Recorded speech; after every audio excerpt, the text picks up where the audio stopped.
Hi hello నమస్తే. నేను journalist Sai.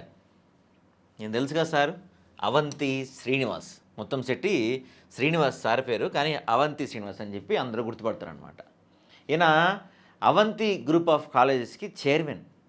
ఆ కాలేజీ ద్వారా పిల్లలకి విద్యాబుద్ధులు నేర్పటం, గురువుల్ని ఎలా గౌరవించాలి, ఒక మాట మీద ఎలా నిలబడాలి, ఇలాంటి అంశాన్ని నేర్పిస్తారేమో, అలాంటి వ్యక్తి కదా అనుకుంటారేమో. కాదు కాదు కాదు పార్టీలు ఎలా మారాలి, గురువుకి పంగనామం ఎలా పెట్టాలి, అధికారం ఏ వైపు ఉంటే ఆ వైపు జంప్ ఎలా కొట్టాలి, ఇలాంటి అన్నింటిలో సారు పీజీ డిప్లొమా చేశారనమాట. నిజంగా, ఎందుకంటే ఆయన చరిత్ర చూస్తే 2009లో ప్రజారాజ్యం పార్టీ జాయిన్ అయ్యారు.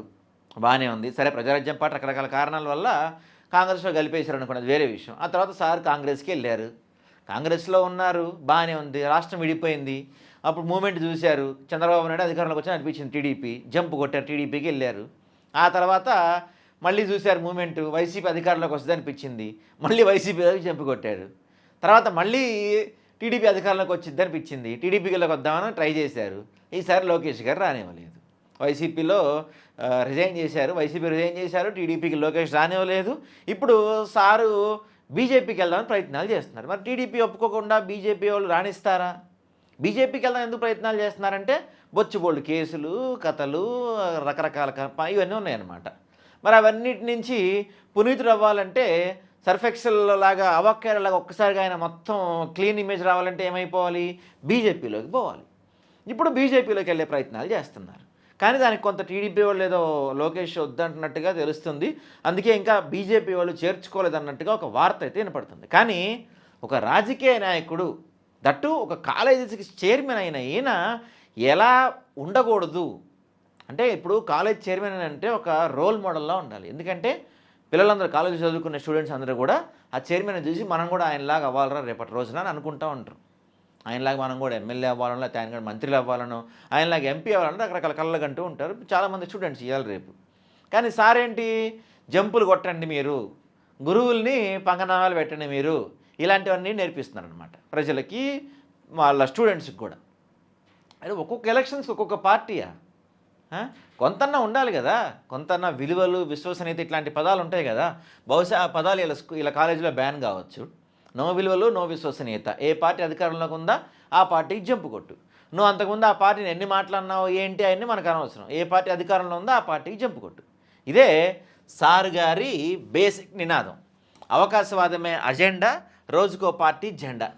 విద్యావేత్తగా ఒక వెలుగు వెలిగి రాజకీయాల్లో తనకంటూ ఒక బ్రాండ్ సృష్టించుకున్న ముత్తంశెట్టి శ్రీనివాస్ అలియాస్ అవంతి శ్రీనివాస్ రాజకీయ ప్రస్థానం ఇప్పుడు చర్చనీయాంశంగా మారింది. ప్రజారాజ్యం నుంచి కాంగ్రెస్, అక్కడి నుంచి టీడీపీ, మళ్ళీ వైసీపీలోకి దూకి మంత్రి పదవిని అనుభవించిన ఆయన ఇప్పుడు ఏ గూటికి చేరబోతున్నారు? అధికార పార్టీలో చోటు దక్కక తన రాజకీయ ఉనికిని, విద్యా సంస్థలను కాపాడుకోవడానికి ఇప్పుడు కాషాయ తీర్థం పుచ్చుకునేందుకు పావులు కదుపుతున్నారు.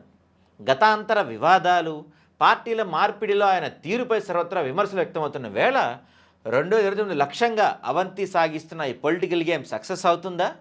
విలువల కంటే అవకాశవాదానికే పెద్దపీట వేస్తున్న ఈ మాజీ మంత్రి భవిష్యత్ వ్యూహంపై మా ప్రత్యేక కథనం. వీళ్ళు నా దేశం పేపర్లో రాశారు ఆర్టికల్ దీని గురించి. దీంతోపాటు సార్ గారికి ఇంకో స్పెషాలిటీ కూడా ఉందన్నమాట. వైసీపీలో మంత్రిగా బాధ్యతలు వెలగబెడుతున్నప్పుడు ఒక మహిళతో సార్ గారి రాసలీలకు సంబంధించిన ఫోన్ కాల్ ఒకటి లీక్ అయిందనమాట. ఆ తర్వాత జగన్మోహన్ రెడ్డి గారు మంత్రి పదవి ఇవ్వలేదు, మళ్ళీ ఆయనకి మంత్రి పదవిని తీసేశారని చెప్పి అలిగారు. వైసీపీ నుంచి రిజైన్ చేసి బయటకు వచ్చారు. టీడీపీ వాళ్ళు చేర్చుకోలేదు. చాలా కథలు ఉన్నాయి. పార్టీలు జంపు కొడతాం, అవినీతి ఆరోపణలు, కాలేజీల్లోకి నడుపుతున్న కథలు, మన ఈ ఫోన్ కాల్ లీకులు, రకరకాలవి. ఇప్పుడు విద్యాబుద్ధులు నేర్పాల్సిన ఒక సంస్థకు సంబంధించిన చైర్మనే విద్యార్థులకు ఇలాంటివి నేర్పిస్తుంటే ఇక ఆలోచించండి ఎలా ఉంటుందో.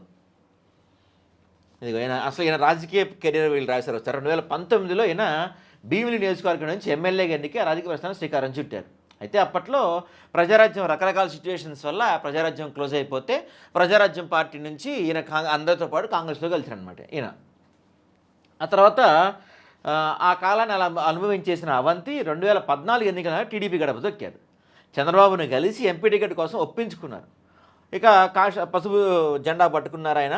అనకాపల్లి నుంచి లోక్సభ స్థానం ఎంపీగా గెలిచి ఢిల్లీలో వెళ్ళారు. పార్లమెంట్లో పరిశ్రమల స్థాయి సంఘం కమిటీ సభ్యుడిగా పనిచేసి అప్పట్లో కూటమి ఉండేది కదా, కాబట్టి ఈయనకు కూడా ఏదో చిన్న పదవి ఇచ్చారు. పరిశ్రమల స్థాయి సంఘం సంబంధించిన ఒక పదవి ఇచ్చారు. అక్కడ కూడా కొంత మంచిగానే పనిచేశాడు. ఆ తర్వాత ఏమైంది, తెలుగుదేశం పార్టీలో ప్రముఖ నేతగా ఎదిగి ఆ పార్టీలో మరో సీనియర్ నేత గంటా శ్రీనివాసరావు వైరం పెంచుకున్నారు. అందరూ చెప్తుంటారు ఈయనకి రాజకీయంగా గురువు గంటా శ్రీనివాసరావు అని చెప్తుంటారు. అలాంటి గంటా శ్రీనివాసరావు రాజకీయ వైరం పెంచుకున్నారు. ఆ తర్వాత ఏమైంది, అక్కడ నిలబడలేపాడు. అక్కడి నుంచి వైసీపీకి జంపు కొట్టాడు. భీముల నుంచి గెలిచాడు. పూర్తి స్థాయి పరపతి ఉపయోగించి జగన్ మంత్రివర్గంలో పర్యాటక సాంస్కృతిక యువజన శాఖ మంత్రిగా చేశారంటండి.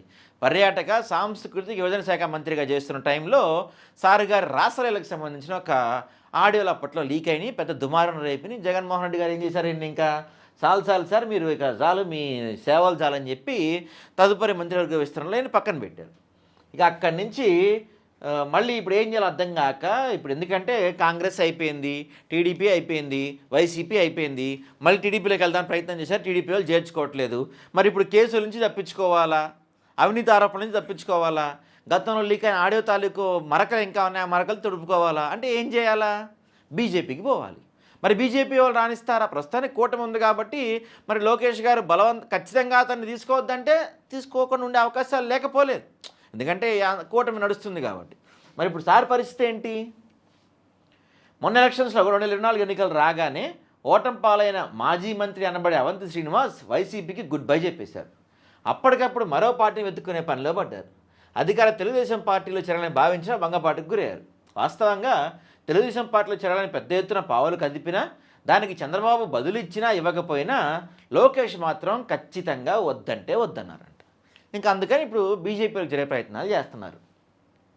విద్యాపరమైన వ్యాపారాల్లో ప్రస్తుతం కూటమి ప్రభుత్వం చిక్కులు రాకుండా కాపాడుకునేందుకు ఆయన ఈ పొలిటికల్ మార్పులకు చెందిన సమాచారం. అయితే ఆయన బీజేపీలో చేరినా తెలుగుదేశం పార్టీ నుంచి ఎలాంటి మద్దతు లభిస్తుందని ప్రశ్నార్థకమే. ఎందుకంటే గతంలో ఆయన తెలుగుదేశం పార్టీ నుంచి లోక్సభ స్థానానికి పోటీ చేసి ఎంపీగా గెలుపొందారు. ఆ తర్వాత అవకాశవాద రాజకీయానికి తెరలేపి వైసీపీలో చేరిపోయారు. ఇలాంటి కారణాలు ఆయన్ని మళ్ళీ టీడీపీ వైపు మొగ్గు చూపినా ఆస్కారం లేకుండా పోయాయి. అయితే అవంతి శ్రీనివాస్ అనబడే విలువలు మరిచిన నాయకుడి అనుచర వర్గంలో ఎలాంటి బలమున్నా, జనంలో ఎంతటి విలువలు ఉన్నాయో తెలియడానికి వచ్చే ఎన్నికల దాకా వేచాలి. ఎందుకంటే అవంతి అనుకున్నట్టుగా ఏదో పార్టీలో చేరాలి, ఆ పార్టీ నుంచి 2029 ఎన్నికల్లో పోటీ చేయాలి.